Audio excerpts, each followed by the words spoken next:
visto todavía. Y bueno, ahora empezamos, y en las dos partes de la tutoría que quedan va a ser hablar de el MIR 2016 y hablar de los datos que tenemos del post-MIR 2016. Empezamos con cómo ha sido el examen MIR 2016. Sabéis que utilizamos la nomenclatura del Ministerio, es decir, que corresponde al examen que han hecho los compañeros el 28 de enero de 2017. Porque en otros sitios lo encontraréis como MIR 2017, pero nosotros utilizamos la nomenclatura del Ministerio. Desde el año 80, el MIR no ha dejado de cambiar, evolucionar, y nosotros nos hemos ido adaptando a esos cambios. Para eso, lo primero que hay que ver es hacer una radiografía precisa de cómo ha sido el último examen MIR. Y es lo que vamos a hacer ahora. Como veis, si comparamos el examen en cuanto a su composición, en tipo de preguntas, las variaciones con el año anterior pues son pequeñas. Ha habido un poco menos de casos clínicos directos, pero en cambio un poco más de casos clínicos ligados a imagen. 32 de las preguntas, de las 235, eran preguntas vinculadas a imagen. Y siguiendo la filosofía que se estrenó el año pasado, cada pregunta tenía una imagen. Ya no son preguntas encadenadas como vimos de 2009 a 2014. Esas preguntas están en la parte inicial del examen y consumen más tiempo. Así que la recomendación siempre para todos a la hora de hacer estos exámenes es empezar por la primera pregunta sin imagen. ¿Cómo era de largo? Pues es un examen largo, no el más largo, desde luego, pero es un examen largo y la gente no le ha sobrado tiempo. Yo he estado he hecho el examen como los últimos años y en mi aula no se ha marchado nadie. Este año tampoco, antes de tiempo. Así que a la gente, a pesar de que vosotros os entregáis siempre con una hora menos, esto a la gente no le ha sobrado tiempo. Un examen largo que ya os digo que probablemente ocupa la posición 12ª en el ranking de longitud del examen. Tenía 143 casos clínicos, que son muchos, pero alguno menos que el año pasado, no es récord absoluto. Sí, en el número de imágenes, preguntas vinculadas a imágenes, hay 32, pero vinculadas a 32 imágenes. O sea que si lo que contamos son número de imágenes en el cuadernillo, el récord absoluto es el último MIR, con 32 imágenes. Preguntas negativas pocas. ¿Y a qué se debe esta caída de preguntas negativas? Que nosotros cuando el caso clínico lleva o pregunta por lo excepto, no incluye, etcétera, premiamos clasificarla como caso clínico. Y el número de casos clínicos en el examen MIR cada vez es mayor y eso hace que quede poco sitio para las preguntas de otro tipo, negativas, y preguntas de test directas. Clásicamente decíamos que las preguntas negativas eran preguntas de mayor índice de dificultad, pero en los últimos MIRes no se ve esto. Las preguntas que resultan como un bloque más difícil para los examinados son las preguntas de test directas. ¿Por qué? Porque ahí o sabes el concepto o tienes poco sitio donde agarrarte. En cambio, en un caso clínico encuentras más cosas para agarrarte.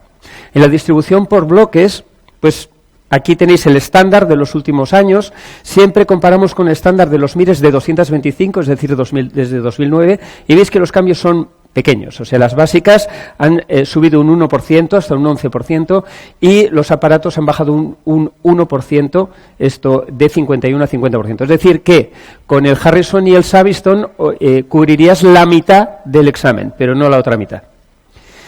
Aquí tenéis en colores clasificadas todas las asignaturas que salen en el MIR en los últimos años. Y veis que, en general, el patrón de colores se reproduce cada año, siendo verde más preguntas y rojo menos preguntas. Bueno, si el diseño del curso lo hacemos con la media de los últimos años, y aquí tenéis en color naranja todas las asignaturas clasificadas por esa media, y en azul lo que realmente salió.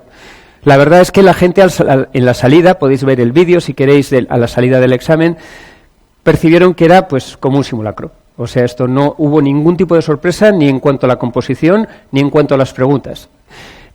Podéis encontrar algunas discrepancias, sobre todo en la parte final, donde asignaturas que tenían una pregunta pasan a dos. Una bioética a dos de bioética. Comunicación cae un poco, de las 6 a el número de preguntas este año ha sido 3, que es más parecido o menos, un salto menos importante. O sea, bastante parecido a lo que esperábamos. Hemos dicho 11% de las preguntas son básicas, y de las básicas lo más preguntado ha sido farma, seguido de fisiología y anatomía. Aquí podéis comparar lo que pensábamos que iba a ocurrir, lo rojo, frente a lo que ocurrió, y las desviaciones son pequeñas. Las preguntas básicas, vais a tener clase de farma, pero no de anatomofisiología porque está todo segmentado y puesto cada uno en su aparato respiratorio, etcétera. Y sí tendréis clase de inmuno y genética. No están metidas aquí las de micro que van a infeccioso ni las de estadística que se van a medicina preventiva. En cuanto a asignaturas por aparatos, la médica y la quirúrgica correspondiente supone la mitad del examen, 116 preguntas, y no ha habido ninguna sorpresa. La más preguntada es aparato digestivo, esperábamos 20, han caído 20. Y en general, pues bastante predecible. Algunas modificaciones, pues nervioso ha salido menos de lo que esperábamos, pero en cambio han subido otras asignaturas como reumatología. Y el otro cajón desastre donde encontramos el resto de las especialidades en el MIR es otras especialidades.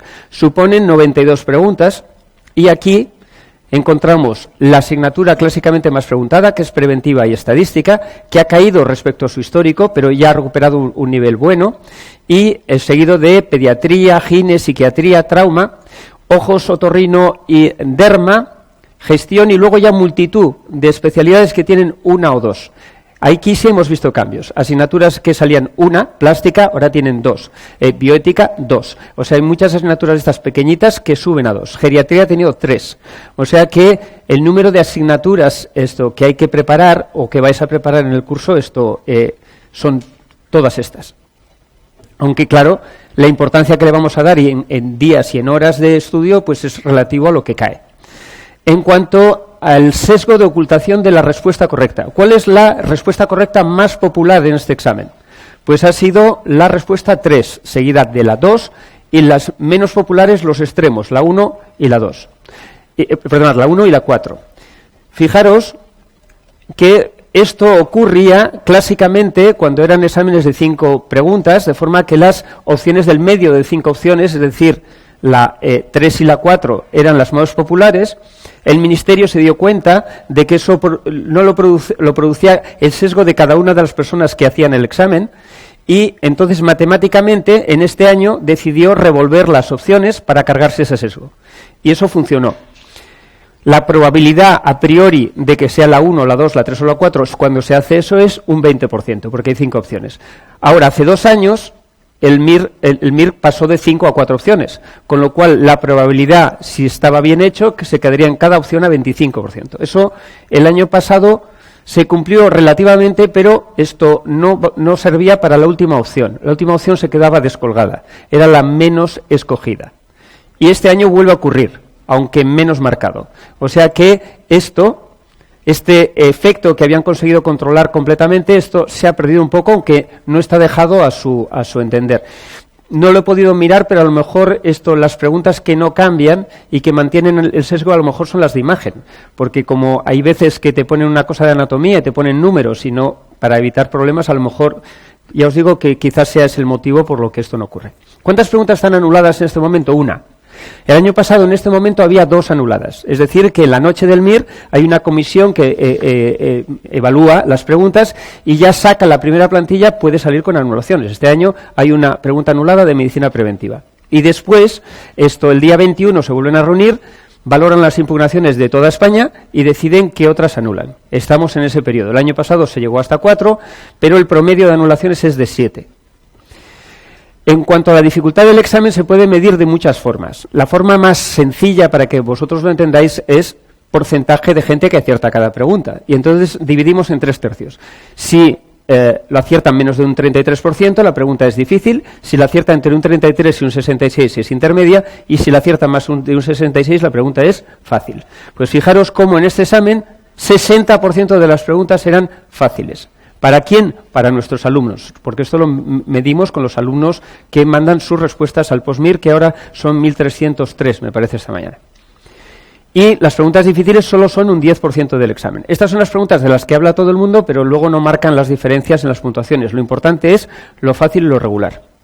Ahora, si eso lo comparamos con un MIR típico, vemos que han aumentado las preguntas fáciles, que normalmente era la mitad y pasa a un 60%, han disminuido las preguntas difíciles de un 17 a un 10%, y las preguntas normales también han caído de un 33 a un 30%. O sea que de esta forma simple ya vemos que el examen ha sido más fácil para los alumnos.